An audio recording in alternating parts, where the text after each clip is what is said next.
انا عايزه اقول للستات كلمه. هو حضرتك لما بتروحي للدكتور يعني ايه الحكمه في انك انت تروحي لوحدك؟ ربنا يحللك الدنيا يا روحي، انت قمر. ايه الحكمه انك انت تروحي لوحدك عياده الدكتور؟ ليه؟ انا مرعوبه من الرقم، مرعوبه كده، مش عارفه حاجه دخلت في عيني. ايه اليوم اللي مش مظبوط ده؟ اليوم هاتلنا تويتي تظبط لنا الدنيا، تظبط لنا الاداء.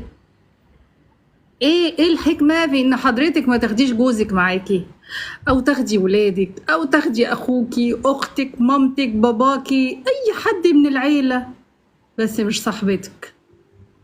هتقولي لي ليه؟ وعليكم السلام ورحمه الله وبركاته. احيانا بشوف ان السيدات بيبقوا مفسده مع بعض. والله العظيم انا شفت النموذج ده. هتقولي لي زي ما بقول لك في ولد بيبوظ ولد، برضه بنت بتبوظ بنت. لو ست فاسده فانت اوريدي لما تبقي صاحبتها تبقي فاسده هتفسدك. لو انت كويسه هي كويسه هتفسدك.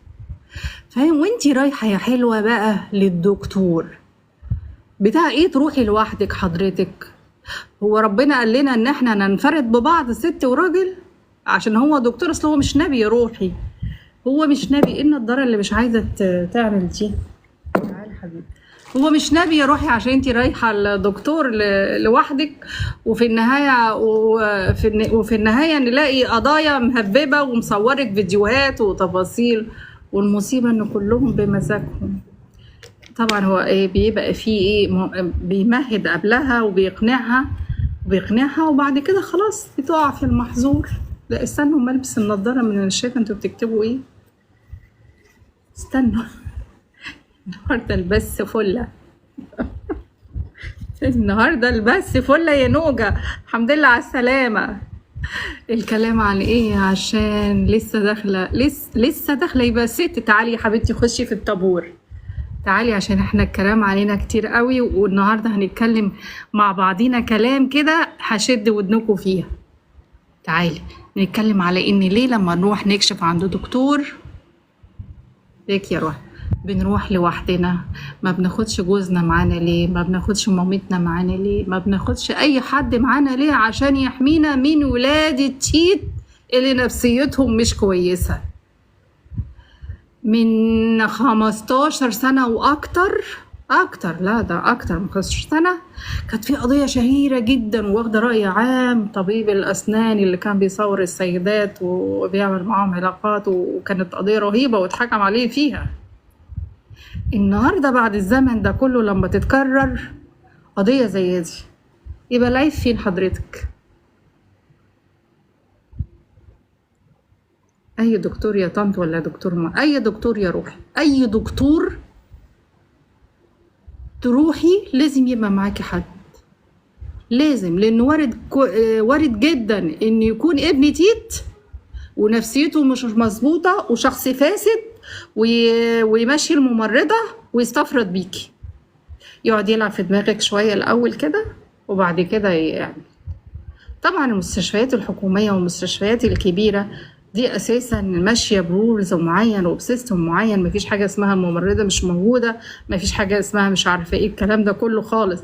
لكن انا بتكلم على العيادات الخاصه، وحتى لو هي كبيره يعني حتى بيبقى في مراكز خاصه طبيا كبيره بتبقى خاصه وبتخصص باستشاريين دكاتره. سهل قوي يبقى اللي شغالين عندهم فاسدين جدا يعني. ما هو برضو الطبيب بتاع اسنان ابو 20 سنه ده كان اللي موجوده عنده كانت فاسده، وهي كانت بتسهل له كمان الموضوع، وكانت بتقبض وتسهل له. فانتي يلي تتشكي، معلش هكلمك بالبلدي، يلي تتشكي انتي بتروحي الدكتور لوحدك ليه؟ حاجه من الاتنين، يا ان انتي ست فاسده يا مش متربيه. الراجل اللي معاكي لا مؤاخذه عشان عرف انك انت رايحه الدكتور وسابك تروحي لوحدك. كل الحاجات دي يعني ايه؟ اهو النهارده كلكم متصورين 25 ست لا ومنتهى البجاحة. الدكتور بعد ما بيمشوا كلهم، ما هو الحاجات اللي ظهرت بتقول انك انت خلاص اتفقت وخدت الفترة بتاعت التمهيدي انك تقنعها ان خلاص ان انتوا ايه، ده بيسحب مرتبة وبيحطها على الارض وتفاصيل قذرة. يعني النيابة بشوف الفيديوهات ما فيش ست مرغمة على حاجة، كلهم بمزاجهم. طبعا هو في تمهيد. التمهيد ده بقى جه امتى؟ باب الشيطان اتفتح امتى؟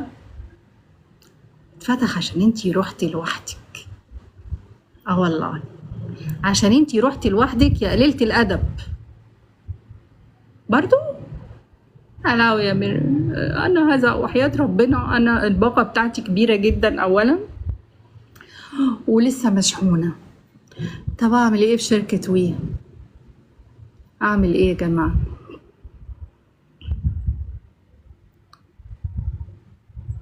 كده كويس يا مريومة؟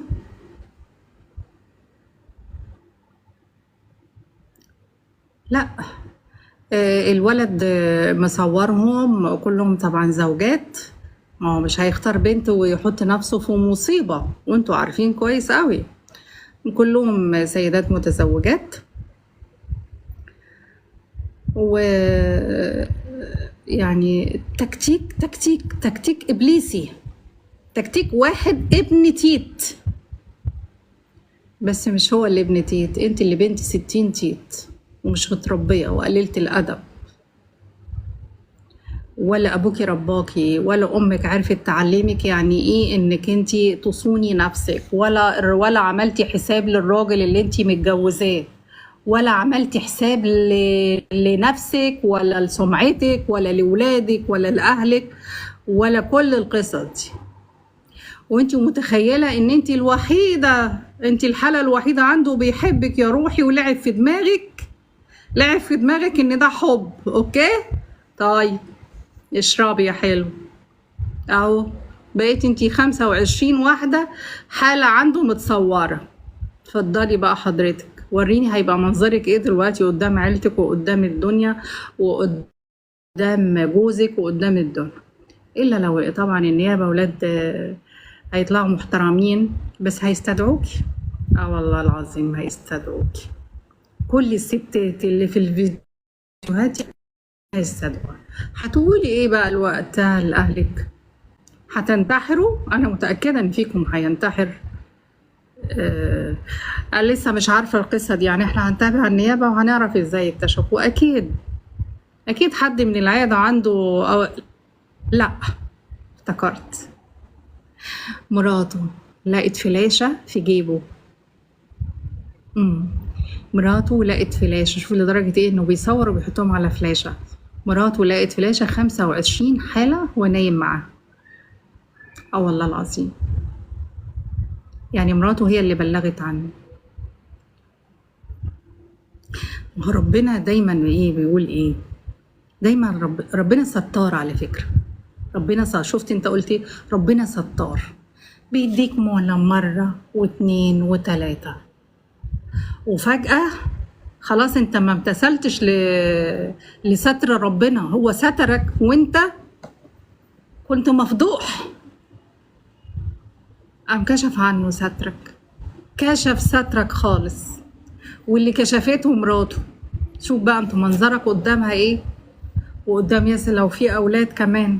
انت ضعت وضيعت الولاد وضيعت مستقبلك وضيعت 25 زبالة حقيرة ضعفت قدامك وضيعت بيوتهم.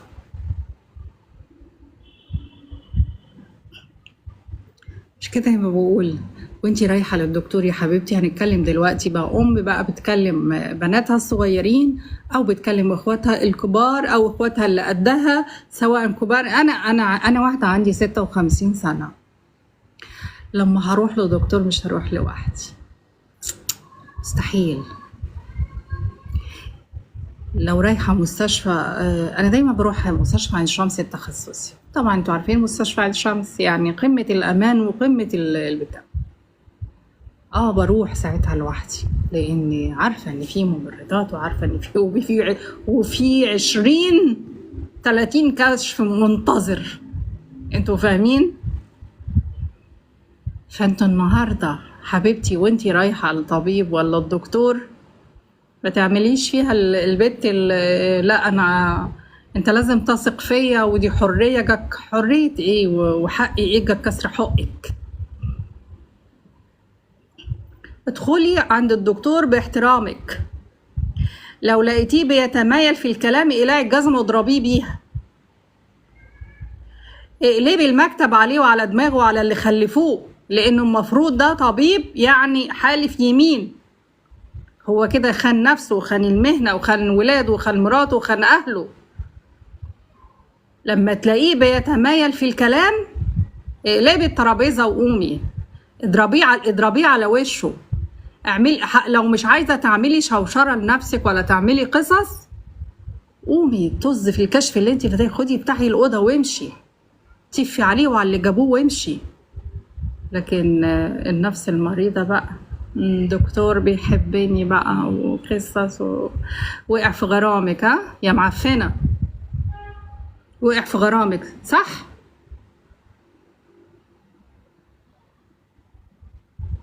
اللي اعرفه ان الست تروح لدكتوره محدش معاه ماشي يا نكوة، بس احيانا بيبقى لازم تروحي للدكتور، لان مفيش دكتور. هتعملي ايه؟ هتروحي، بس ما تروحيش لوحدك. تروحي لوحدك ليه؟ استنوا مرفع دي شويه يا عيال. اروح لوحدي ليه؟ وعلى فكره بقى يا نوكا، انا عايزه اقول لك في حاجات المفروض احنا نبقى راجعين فيها. في حاجات مش كلهم بيبقوا متاحين، مش كلهم وانت كمان بتدوري على الدكتور الكفاءه. ماشي، خليني انا بتكلم على النفرض ما لقيتش وانا بدور على دكتور كويس لحاله كويسه لحاجه عندي. ايه اللي يوديني لوحدي؟ انا اروح لوحدي ليه اساسا؟ انا رايحه اكشف، اروح لوحدي ليه؟ سواء دكتور اسنان، دكتور بطنه، دكتور عيون، دكتور اي حاجه بلا ازرق، انت تروحي لوحدك ليه؟ انت فاهمه انا اقصد ايه؟ اهي بقى اتكشف السر واتكشف الستر، وستر ربنا اتشال من على الدكتور ومن عن الساقطات اللي هم